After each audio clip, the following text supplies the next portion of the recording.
በዚች ዓለም የአርሰናል ደጋፊዎችን የሚመስል ከወዴት ይገኛል? ለዓመታት ከውድቀት ጋር ያልተንሸራተተ ፍቅር፣ በማግኘት ያልመጣ በማጣት ያልጠፋ ድንቅ እግር ኳሳዊ ዲሲፕሊን። አርሰናል በ20 ዓመታት ውስጥ ትላልቅ ዋንጫዎችን እንኳን ባይበላ ትላልቅ ደጋፊዎችን ግን አግኝቷል። በተለይ ደግሞ በሀገራችን የሚገኙ የአርሰናል ደጋፊዎችን የሚመስል ከወዴት ይገኛል?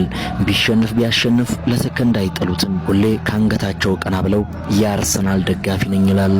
ታማኝነታቸው መጠን የለውም። ፍቅራቸው በማጣት አይጎድፍም። ደጋፊነታቸው በውጤት የሚቀያየር አይደለም።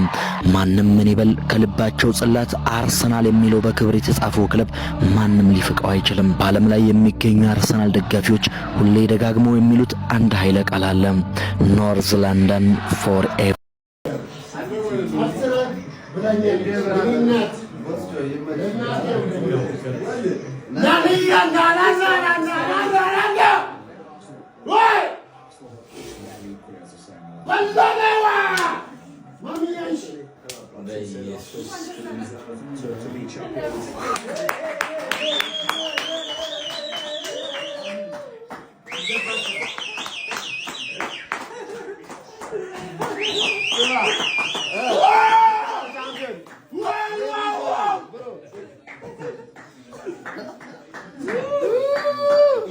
Boss, ask.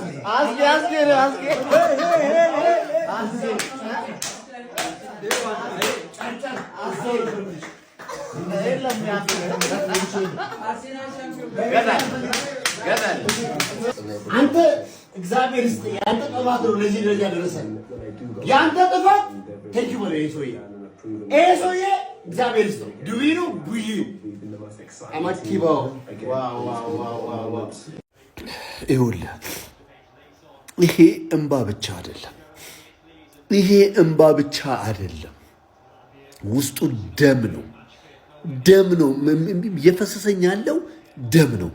22 ዓመት ሙሉ የአትችሉም የአትበሉም ምንም አታመጡም እናንተ ሚዜዎች የመባል ስሜትና የመገፋትና አንገት የማቀርቀር ስሜት ነው። ይሄ እንባ ብቻ አይደለም ደም ጭምር ነው። ይህንን ሳታዩ ያለፋችሁ የሞታችሁ የአርሰናል ደጋፊዎች ወንድም እህቶቻችን መታሰቢያነቱ ለናንተ ነው። ምክንያቱም ይሄ ክለብ ለኛ ምን ማለት እንደሆነ እኛ ብቻ የአርሰናል ደጋፊዎች ነን የምናውቀው። 20 ዓመት ሙሉ አቀርቀረን ነበር። አሁን ግን ቀና ብለን በኩራት እንሄዳለን። ዛሬ አልጮህም፣ አልጨፍርም፣ አልስቅም። እሁድ የኔ ቀን እሁድ ነው። ዛሬ መታሰቢያነቱ በህይወት ለሌላችሁ ለአርሰናል ደጋፊዎች ብቻ ይሁንልኝ።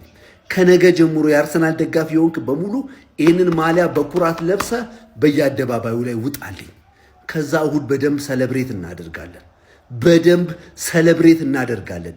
ይሄ እንባ አይደለም፣ የመገፋትና አንገት የመድፋት የማቀርቀር ውጤት ነው። ደም ነው ይሄ።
ዘነቱ አርሰናል ዘነቱ